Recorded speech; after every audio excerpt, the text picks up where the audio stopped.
Assalamualaikum warahmatullahi wabarakatuh. Wa'alaikumbillahi robba wa bil islamiyya wa bi muhammadin nabiyya wa rasulah. Rabbi israh li sadri wa yassir li amri wa hlul 'uqdatam min lisani yafqahu qawli.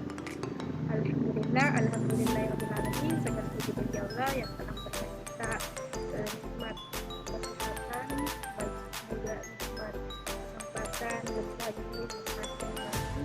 Dan pada kesempatan kali ini kita masih dapat melakukan aktivitas kita masing-masing, dan tak lupa pula kita kirimkan salawat dan taslim kepada kita Nabi Muhammad SAW, Nabi yang telah memberikan kita contoh dari jalan batil menuju jalan yang betul, dari jalan hak menuju jalan yang lebih hak. Baiklah teman-teman sekalian, pada kesempatan kali ini saya akan memberikan materi tentang teks geografi, dan akan saya tampilkan pada layar berikut ini.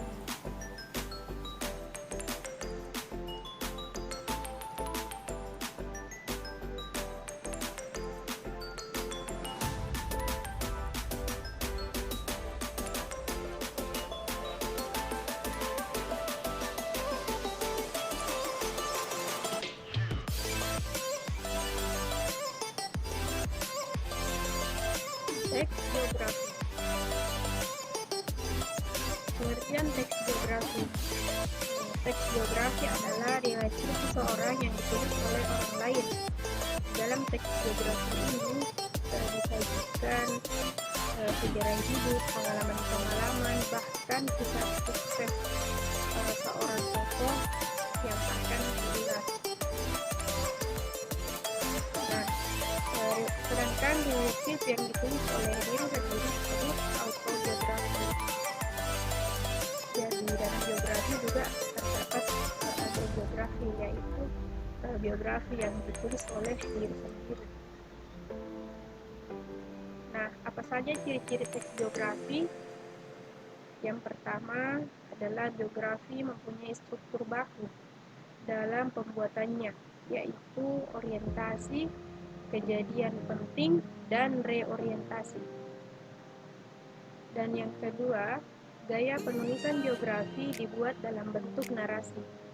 Kemudian yang ketiga, isi biografi dibuat berdasarkan fakta atau faktual.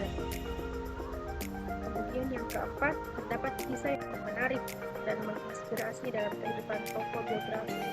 Nah, di dalam teks biografi ini juga dituangkan kisah-kisah yang menarik dan menginspirasi, dan juga bisa memotivasi para pembaca.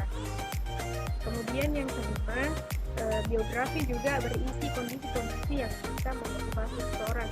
Nah, seperti yang saya katakan tadi, bahwa di dalamnya itu dituangkan berbagai kisah-kisah menarik, berikut menarik yang menginspirasi sehingga mendorong seseorang dan termotivasi untuk setidaknya mengikuti atau lebih semangat lagi dalam menjalani kehidupan.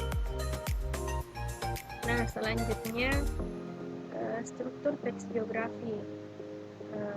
Di dalam struktur teks biografi itu sudah dibakukan. Jadi yang pertama adalah orientasi. Nah, di mana orientasi ini berisi pengenalan tokoh, misalkan diulas mengenai nama tokoh, tempat tanggal lahir, dan keluarga tokoh, dan hal-hal yang mendasar dalam diri tokoh. Nah, kemudian yang kedua adalah peristiwa penting, di mana peristiwa penting ini dituliskan atau diulas berbagai peristiwa-peristiwa yang menarik atau unik, peristiwa-peristiwa yang mungkin tidak dilupakan oleh tokoh ataupun yang sangat berkesan dari dalam diri tokoh. Kemudian juga bisa berkesan bagi pembaca. Kemudian ketiga adalah reorientasi. Nah, di reorientasi ini penulis menuliskan simpulan peristiwa atau kisah kejadian tokoh yang bisa diteladani oleh si pembaca. Reorientasi ini juga disebut katakan penutup atau simpulan dari biografi. Nah, reorientasi ini juga opsional, bisa ditulis ataupun tidak, tergantung si penulisnya. Nah, jenis-jenis teks biografi berdasarkan izin penulisan terbagi atas authorized biography dan unauthorized biography. Authorized biography adalah seorang penulis menulis biografi tokoh dengan sepengetahuan tokoh. Jadi tokoh yang akan diulas riwayat hidupnya sudah mengetahui bahwa dia akan diulas riwayat hidupnya. Sedangkan unauthorized biografi kebalikan dari authorized biografi, yaitu tanpa sepengetahuan si tokoh yang akan diulas riwayat hidupnya. Mengapa demikian? Dikarenakan beliau atau tokoh sudah wafat atau meninggal dunia. Nah, kemudian berdasarkan isinya, biografi terbagi atas biografi perjalanan hidup dan biografi perjalanan karir, di mana biografi perjalanan hidup itu berisi tentang perjalanan hidup, kisah hidup seseorang. Nah, sedangkan biografi perjalanan karir berisi tentang biografi perjalanan karir seseorang. Nah, berdasarkan masalah yang dibahas, biografi juga terbagi menjadi 3 jenis, yaitu biografi politik dan intelektual serta jurnalistik, di mana biografi politik yaitu menulis kisah atau riwayat hidup seseorang dilihat dari sudut pandang politik. Sedangkan biografi intelektual yaitu menulis biografi seseorang sudah dilakukan secara kajian ilmiah. Nah, selanjutnya biografi jurnalistik ini menuliskan biografi tokoh dengan cara wawancara langsung. Jadi si penulis dan si tokoh yang akan diulas kisahnya, mereka berwawancara secara langsung. Baik, selanjutnya dalam biografi terdapat kaidah-kaidah kebahasaan teks biografi. Yang pertama adalah pronomina atau kata ganti orang sebut tunggal. Misalkan ia, dia, atau beliau. Kata ganti ini digunakan secara bervariasi dengan penyebutan nama tokoh atau panggilan tokoh.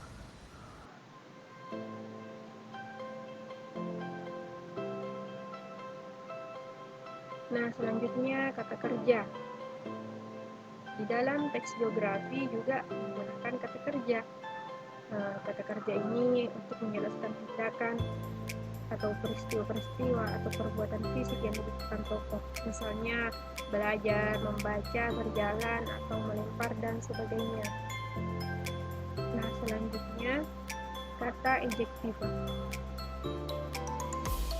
Kata ejektiva atau biasa disebut dengan kata ejektif, yaitu kata sifat, juga digunakan dalam teks biografi untuk memberikan informasi secara rinci tentang sifat-sifat tokoh. Misalnya untuk mendeskripsikan watak tokoh, jenius, rajin, ulet, dan lain sebagainya. Nah, selanjutnya kaidah kebahasaan yang selanjutnya yaitu kata sambung. Kata sambung ini juga digunakan dalam menulis biografi. Misalnya sebelum, sesudah, pada saat, kemudian, selanjutnya, sampai, juga, pada tanggal, nantinya, selama, saat itu.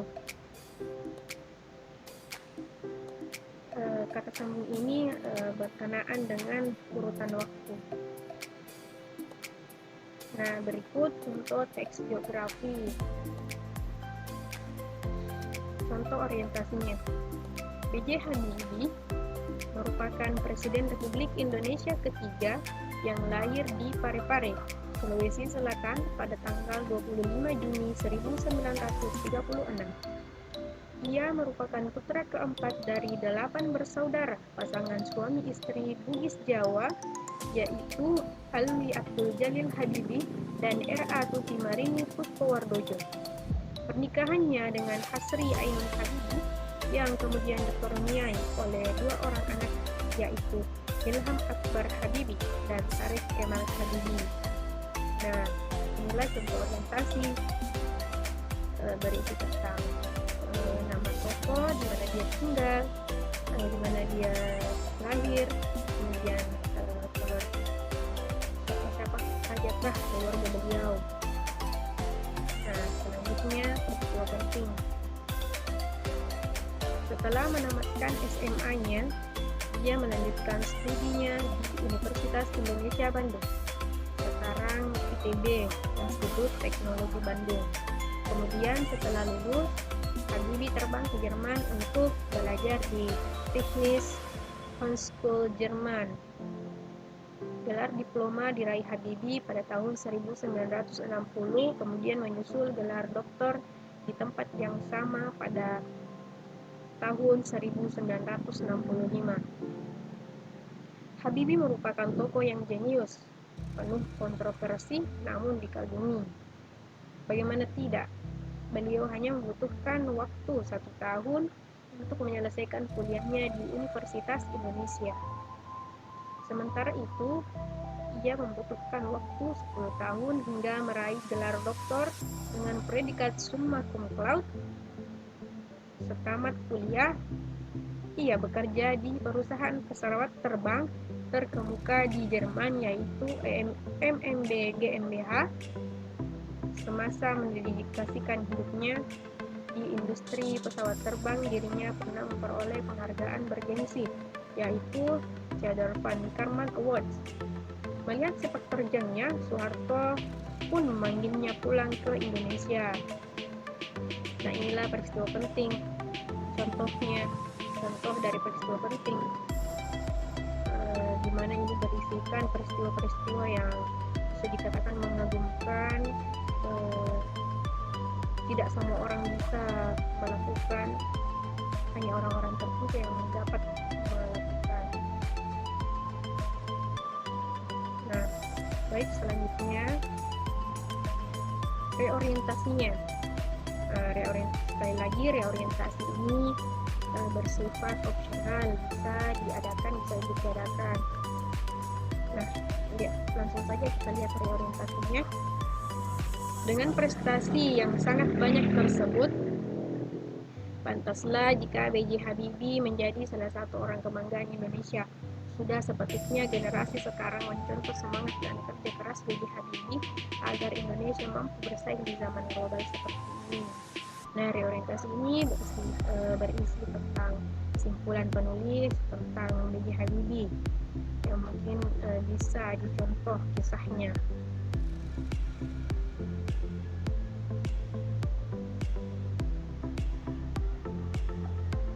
Baik, mungkin itu saja untuk pertemuan kali ini.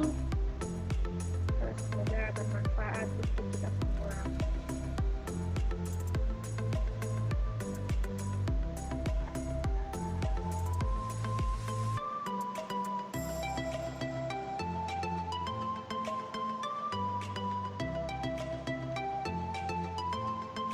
Baiklah, saya Saya pamit undur diri apabila ada kesalahan. Mohon maaf dan terima kasih telah mengikuti video kali ini. Billahi fisabilil haq, wassalamualaikum warahmatullahi wabarakatuh.